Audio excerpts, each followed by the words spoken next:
Chapter 2. ഒപ്പമുണ്ടായിരുന്നിട്ടോ അടുത്ത ദിവസം രാവിലെ പ്രത്യേകതയൊന്നുമില്ലാതെ തുടങ്ങി. അതുകൊണ്ടുതന്നെ അതിനെക്കുറിച്ച് പറയാൻ എളുപ്പമാണ്. അമ്മ അടുക്കളയിലുണ്ടായിരുന്നു. മിക്സിയുടെ അട്ടഹാസം കേട്ട് ഞാൻ ഉണർന്നു. ചായയുടെ മണം പതിവുപോലെ തന്നെ.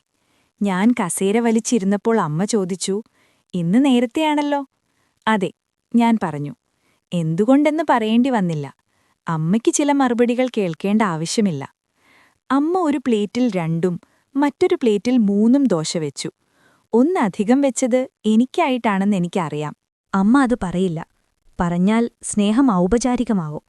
അമ്മയ്ക്ക് മുന്നിലിരിക്കുമ്പോൾ എനിക്ക് പലപ്പോഴും തോന്നാറുണ്ട്, ഞാൻ എന്റെ ജീവിതത്തിൽ ഏറ്റവും കുറച്ച് അഭിനയിക്കുന്നത് ഈ മേശക്കരികിലാണെന്ന്.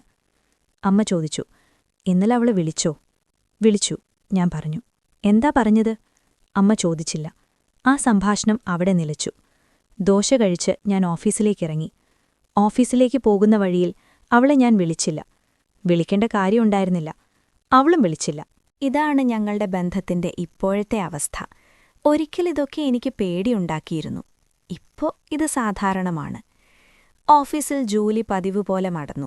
ഒരു ഫയൽ മുന്നിൽ വന്നു, മറ്റൊന്നു പോയി. ഒന്നും എന്നെ മാറ്റിയില്ല. ഞാനും ഒന്നും മാറ്റിയില്ല. ഉച്ചയ്ക്ക് ഞാൻ ചായക്കടയിലേക്കിറങ്ങി. അവൻ അവിടെ തന്നെ ഉണ്ടായിരുന്നു. അവൻ മിക്ക സമയത്തും അവിടെ തന്നെ കാണും. അതിനെക്കുറിച്ച് ഇനി പറയണ്ടല്ലോ. "ഇന്നെന്താ പ്രത്യേകത?" അവൻ ചോദിച്ചു. "ഒന്നുമില്ല," ഞാൻ പറഞ്ഞു. "ഇങ്ങനെയുള്ള ദിവസമാണ് ഏറ്റവും ഡേഞ്ചറസ് ഡേ," അവൻ പറഞ്ഞു. "വൈ?" ഞാൻ ചോദിച്ചു. "ഒന്നുമില്ലാത്ത ദിവസങ്ങൾ നമ്മൾ ഓർക്കാറില്ല.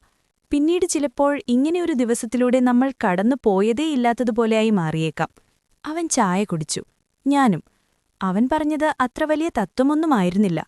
എങ്കിലും അതെന്റെ മനസ്സിൽ നിന്ന് പോയില്ല. ജോലിക്കിടയിൽ ഒരുപാട് നേരം വെറുതെ ഞാനത് ആലോചിച്ചു നിന്നിട്ടുണ്ട്. വൈകുന്നേരം അവൾ മെസ്സേജ് അയച്ചു. "വരുമ്പോൾ വിളിക്കൂ." ഞാൻ "ശരി" എന്ന് റിപ്ലൈ ചെയ്തു. ഈ ശരി ഞങ്ങളുടെ ജീവിതത്തിലൊരു പാലമാണ്. ആ പാലത്തിന്റെ ഇരുവശത്തേക്കും ആരും കടക്കാറില്ല. അതിനുള്ളൊരു ശ്രമം പോലും നടത്താറില്ല എന്നതാണ് സത്യം. വീട്ടിലെത്തിയപ്പോൾ അമ്മ ടെലിവിഷൻ ഓഫ് ചെയ്ത് എന്നെ നോക്കി. "വിശപ്പുണ്ടോ?" അമ്മ ചോദിച്ചു. "ഉണ്ട്," ഞാൻ പറഞ്ഞു. അത് സത്യമായിരുന്നു.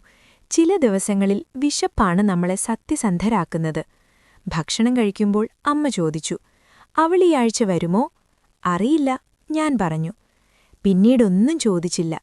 എന്തോ എന്റെ ഉള്ളിലുള്ളതെല്ലാം അറിയാമെന്നതുപോലെ ഒന്ന് മൂളുക മാത്രം ചെയ്തു. രാത്രി ഉറങ്ങുന്നതിനു മുന്നേ അവളെ ഞാൻ വിളിച്ചു.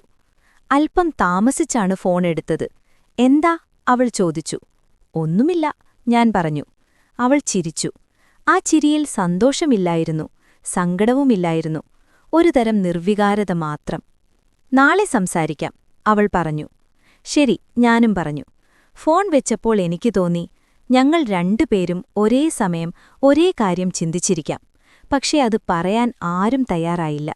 കിടക്കയിൽ കിടക്കുമ്പോൾ ഞാൻ വിചാരിച്ചു, ഒരാളോടൊപ്പം ഇത്രയും കാലം നടന്നിട്ടും ഇപ്പോൾ ഇത്ര ഒറ്റപ്പെട്ടതുപോലെ തോന്നുന്നതെങ്ങനെ? എങ്കിലും ആ ചിന്ത എന്നിൽ വലിയ വേദനയുണ്ടാക്കിയില്ല.